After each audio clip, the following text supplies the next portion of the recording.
Welcome to the JK talk show. दोस्तों, आप सब नेट पर सर्च करते रहते हो फर्रुखाबाद शहर किसने बसाया। पास ऐसा गूगल है, साहित्य के एक बहुत बड़े विद्वान। जेके जी, मेरा पूरा नाम डॉक्टर रघुनंदन प्रसाद दीक्षित और मैं साहित्य में प्रखर दीक्षित के नाम से सारी आपको ये उपाधियां मिल गई।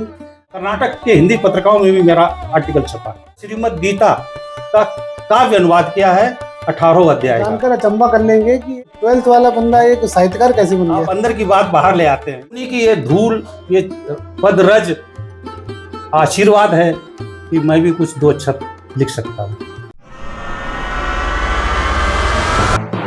अभी आप सोच रहे होंगे कि एक फौजी आदमी को मैं लेके आया हूँ तो वो किस लिए। पहले तो मैं फर्रुखाबाद के बारे में आपको जानकारी देना चाह रहा था, लेकिन मैंने सोचा कि सबसे पहले क्यों ना इनके बारे में जान लूँ, ताकि आपको भी लगे कि जिससे फर्रुखाबाद का परिचय ले रहा हूँ वो इतना योग्य है कि वो सही तरह जानकारी दे सके। तो आपको यकीन हो गया होगा कि अब फर्रुखाबाद की जानकारी बिल्कुल सटीक आप तक पहुँचेगी। तो जैसे कि फर्रुखाबाद और कन्नौज है, वो मूल रूप से एक ही है। तो जो प्राचीन समय में तो क्या है इसमें डिफरेंस था, क्या है इसके बारे में आप जानकारी देना चाहेंगे हमारे दर्शकों को। जेके जी, देखिए, हम इसके प्राचीन इतिहास को प्राच्य इतिहास से लेकर समकालीन इतिहास की बात करें, यानी पूर्व का इतिहास, मध्य का इतिहास और वर्तमान इतिहास जी, तो हम इसको 3 भागों में बांट सकते हैं। पहला है रामायण कालीन, वाल्मीकि रामायण काल के साथ में जी। दूसरा है त्रेता युग का, द्वापर युग का, महाभारत कालीन। और तीसरा है वर्तमान, जिसमें हम लोग रह रहे हैं, यानी मुगल काल और अंग्रेजों का काल और उसके स्वतंत्रता के बाद का काल, ये समकालीन जी। जब प्राचीन काल में, इसका जो प्राचीन काल में ये पांचाल क्षेत्र होता था सबसे पूर्व, मतलब 1 नंबर पर जी। उसका वर्णन वाल्मीकि रामायण में है। ये नगरी जो है, यहाँ पर शत्रुवंश का भी राज था। यहाँ पर कपिल मुनि भी जो है, कंपिल के जिनके नाम, यहाँ आश्रम नहीं था, उनके शिष्य यहाँ थे, संगिसा में उनके शिष्य थे। तो ये उस टाइम प्राच्य पांचाल क्षेत्र कहा जाता था। उसके बाद की जो उसके पीछे से आया, वो उस समय हुआ ये महाभारत काल में। महाभारत काल में ये पांचाल महाजनपद था। आर्यावर्त में 16 जनपद थे, उसमें से एक जनपद ये भी था।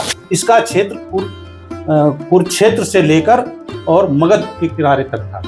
जनपद में राज्य बोलते हैं, प्रांत कह सकते हैं आप, साम्राज्य कह सकते हैं आप। और उत्तर में हिमालय की तराई से लेकर चंबल का उत्तर किनारा, इतने बड़े साम्राज्य में पांचाल क्षेत्र होता था। रामायण काल में कानकुब्ज को बसाने वाले महर्षि विश्वामित्र के पिता महाराज गाढ थे। उस समय इसका नाम महोदय था और इसकी राजधानी अमावस थी जी। अब बात हम पांचाल की करते हैं। उस समय जब पांचाल आया, तब द्वापर युग आया। द्वापर युग में पांचाल मजबूत था, कांपिल राजधानी थी, इसलिए कानकुब्ज कमजोर पड़ गया।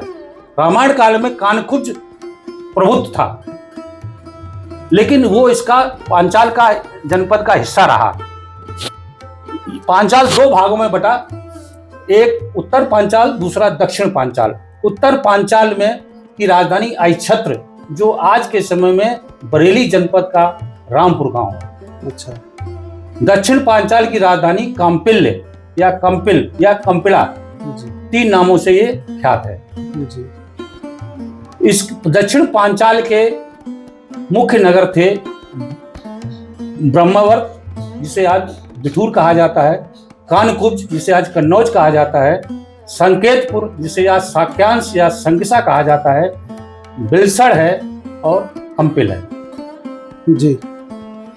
फर्रुखाबाद के अंदर लगभग 1700 के पहले इसका नाम पांचाल नगर था, और जब मुगल राज आया तब इसका नाम बदल करके फर्रुखियत ने फर्रुखाबाद किया। तत्कालीन सामाजिक परिवेश और आर्थिक व्यवस्था कैसी हुआ करती थी उसमें?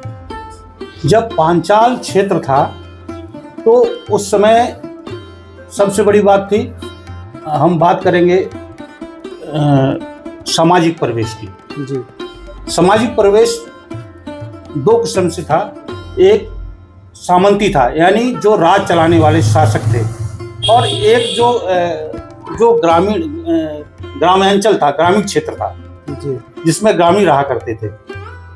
जो सम्राट थे, जो राज दरबार से या शासन से जुड़े लोग थे, उनकी भाषा संस्कृत थी, व्यवहार की भाषा। लेकिन उनके कागजातों पर दस्तावेज की भाषा संस्कृत थी या अपभ्रंश प्राकृत थी। और अपभ्रंश प्राकृत से ही हिंदी निकली है और उससे कन्नौजी निकली है।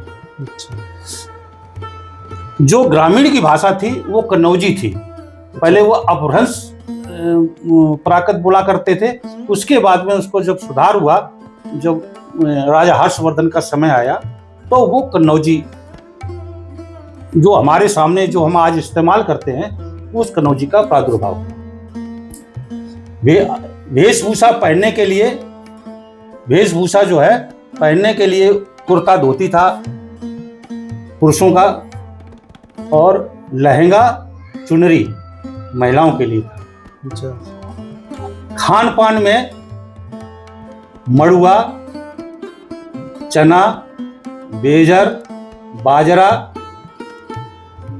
उसके बाद में उड़द, ज्यादातर चने का प्रयोग किया जाता था।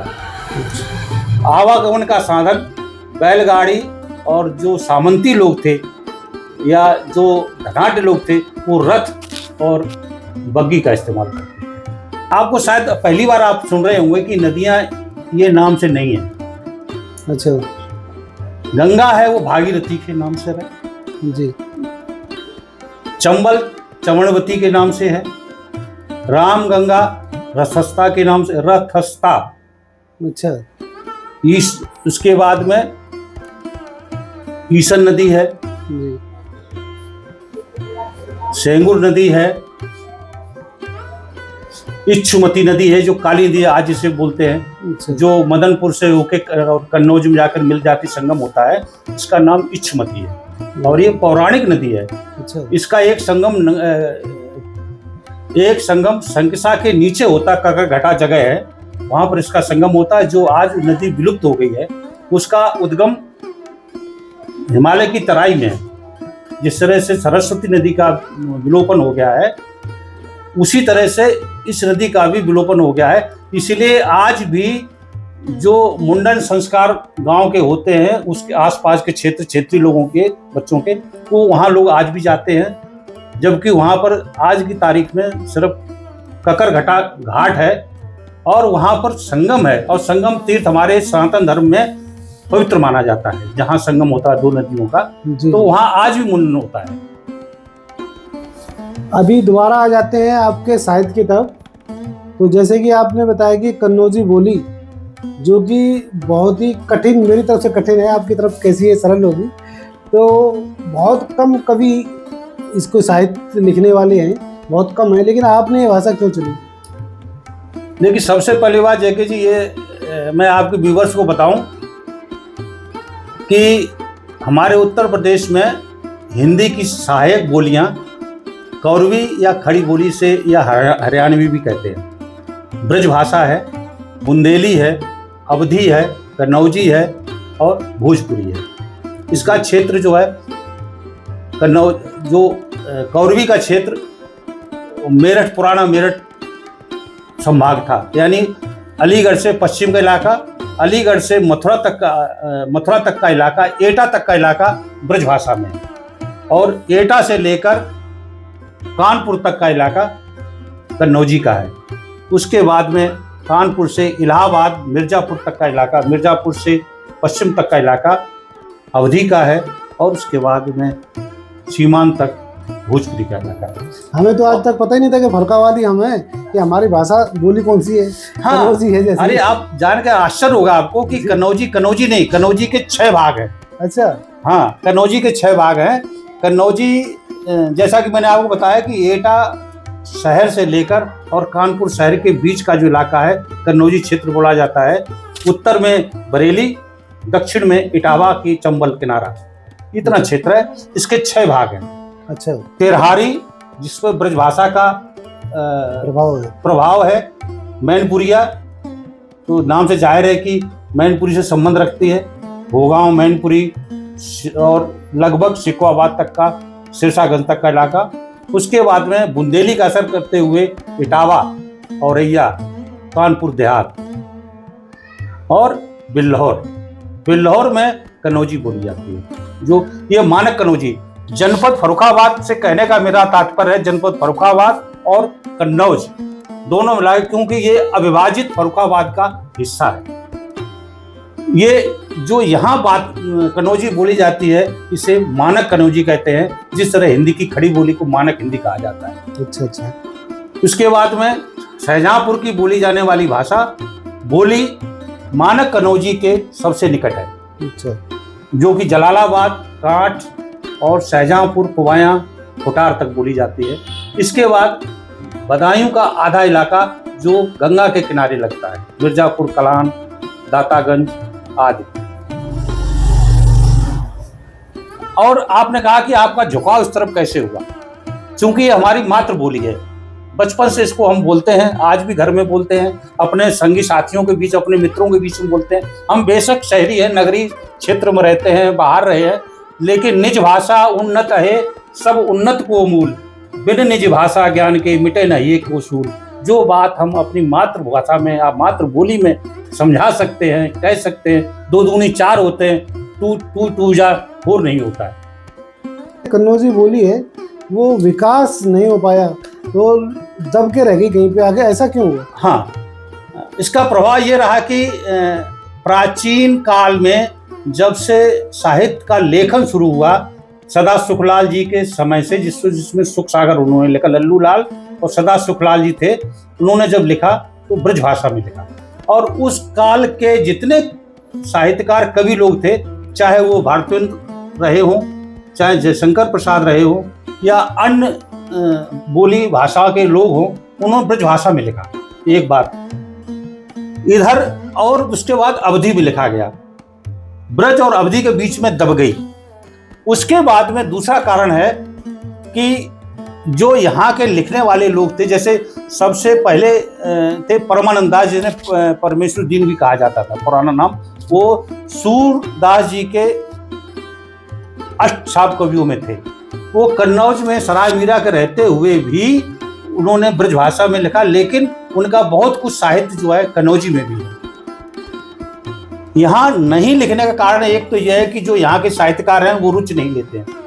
दूसरी बात यह है कि ये कन्नौजी बोली को दोयम दर्जे का समझते हैं, ताकि लोग उन्हें पिछड़ा हुआ समझें। अब जो अच्छी बात यह है कि जो आज के कई साहित्यकार हैं जो लिख रहे हैं, मेरे अलावा मेरे जो कन्नौजी के गुरु रहे डॉक्टर राम आश्रय दीक्षित निराला राही, जो कमालगंज में हिंदी के प्रवक्ता से सेवानिवृत्त हैं। उसके बाद महावीर प्रसाद त्रिपाठी जी हैं, बिलल लेले हैं। उसके बाद पंडित ललन पिया हैं जिनकी ठुमरी है। ऐसे कई लोग हैं। अपूर्वा अवस्थी जी हैं जो प्रोफेसर हैं लखनऊ में, और बेटी हैं कन्नौज की। उन्होंने कन्नौजी बहुत बड़ा काम किया है, कर रही हैं। कन्नौजी विशेषांक भी निकल रहा है अभी। और हाँ, ये बात सही है कि कन्नौजी में गद्य नहीं है। अब गद्य की ओर लोग बढ़ रहे हैं, नई पीढ़ी आकर्षित हो, ताकि और भी इसको समृद्ध किया जा सके। जैसे कि हिंदी साहित्य है, लोग हिंदी बहुत कम शुद्ध बोल पाते हैं। दूसरा है कि साहित्य की तरफ झुकाव आदमी का कैसे आएगा, जबकि जो अंग्रेजी ने इतना प्रभाव डाल दिया था, अब शायद थोड़ा सा कम हुआ है कि लोग बाग अपने बच्चों को स्कूलों में, जो इंग्लिश स्कूल है उनमें डालते हैं ज़्यादातर, तो हिंदी में पढ़ाना नहीं चाहते, बोला कि उनका विकास कम हो जाएगा। तो वो क्या करते हैं, अंग्रेजी की तरफ प्रभाव ज़्यादा लिया। लेकिन कुछ वर्ष हैं जिनमें कि अब कंप्यूटर में भी देखो हिंदी आ गई, मोबाइल्स में भी हिंदी आ गई, तो अब थोड़ा सा मेरे अंदाज से हिंदी की तरफ लोग बाग झुकाव आ गया है और इस पर रोज़गार भी मिल रहा है। तो अब जैसे हिंदी साहित्य पे कितना पैसा मिल जाता है, कितना धन मिल जाता है कि आदमी रोज़गार चला सके अपना, घर का गुजारा कर सके, ऐसा कुछ पैसा मिल पाता है क्या? नहीं नहीं, आप अगर आप ऐसी बात करेंगे, पहली बात तो वो इस साहित्य की जो कलम पकड़ने से पहले 3 बार सोच लें। अच्छा। जिनके पास में जीविकोपार्जन का संसाधन है वो इस क्षेत्र में अपनी दांव आजमाएं, क्योंकि इसमें आप धन के लिए अगर आए हैं तो आप सेवा नहीं कर पाएंगे। यह एक आप अच्छे साहित्यकार नहीं बन पाएंगे। अच्छे दूसरा, जो जब मैंने लिखना शुरू किया 90 के दशक में, तो उस समय प्रोत्साहन राशि मिलती थी। मुझे याद है कि मैंने जब पहली वो जो जैसा आपको मैंने बताया, पहली रचना जब 1998 में मेरी प्रकाशित हुई, 99 शुरुआत में, तो 30 रुपया एक कविता का मिलता था, और लास्ट में चलते चलते बढ़ते मुझे 2200 रुपये तक मिला एक आर्टिकल का। लेकिन आपको जानकर बड़ा अच्छा लगेगा कि मैंने वो अपने ऊपर खर्च नहीं किया। अच्छा। मैंने अपनी धर्मपत्नी के लिए, उसके लिए कुछ न कुछ चीज़ उनसे कहता था, आप इसका बनवाइए ताकि ये जीवन पर्यंत हमारी याददाश्त रहे। मैंने उनको दिया, और मेरे साहित्य में उनका बहुत बड़ा योगदान है। अगर वो मुझे उलझा देती, परिवार में परेशानियों में उलझा देती, तो शायद मैं आज इस स्थिति को नहीं होता। वो आज भी प्रोत्साहन देती है, आज भी। और मेरी पहली श्रोता, जैसे भगवान शंकर ने पार्वती जी को कथा सुनाई थी, ऐसे मैं लिखने के बाद वो हमारी पहली श्रोता है। अच्छा, बहुत बढ़िया। और इन्होंने बहुत सारा ज्ञान हमें दिया, इनका बहुत बहुत शुक्रिया। बहुत बहुत प्रणाम आपका भी, पूरे सभी दर्शकों का, और जेके आपका विशेष रूप से जो आपने मेरी बात को दर्शकों तक पहुंचाने में आप एक माध्यम बने, सेतु बने। और आशा है कि आप आगे इसी तरह से और साहित्यकारों को समाज के सामने लाएंगे, ताकि समाज का कल्याण हो, समाज एक नई दिशा ग्रहण करे। जी, बहुत बहुत शुक्रिया, प्रणाम। आप लोग देखते रहें द जेके टॉक शो, और आगे शेयर करें, सब्सक्राइब करें, ताकि और भी कन्नौजी बोली जैसी और भी मातृभाषाएं और भी जानकारी और अच्छी अच्छी चीज़ें आपके पास उपलब्ध करा सकें। धन्यवाद, नमस्कार, प्रणाम।